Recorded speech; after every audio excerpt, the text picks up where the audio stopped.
এই ক্যাবটা নিয়ে আমার ছেলে গেছে অতনের খুন্ড, যার মধ্যে এই ক্যাবটা নিয়ে পাং মারছে মারিতে, পাং মারে না ফুলারে কানো ধরে মুরসায় মারছে, কান দিছে।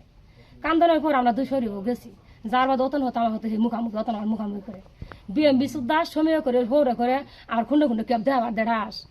আমার হয়তো কথা আমি তোরা আমলি করে সামনা খবর যায়, কথা গাড়ি না ভালো কথা কাটে সারাদিন গেল।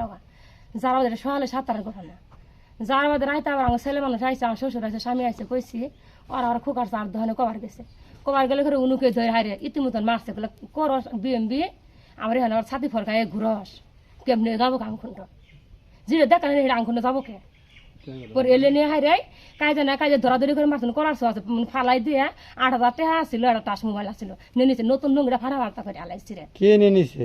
অতন নিছে, অতন নিছে, তারা ডাঙ্গের শাওন আসছিল, মালেক আসছিল, তমেশ আসছিল, সাত্তার আসছিল, সাত্তারে বলা শাহিন আসছিল, শাওন আসছিল। এখন আপনার স্বামী কোথায়? এখন আমার স্বামী আমার শ্বশুর শ্বশুরি হাসপাতালে, আমার স্বামী সুস্থ আছে একরকম, কিন্তু আমার শ্বশুর সুস্থ না, আমার শ্বশুর অক্সিজেন না।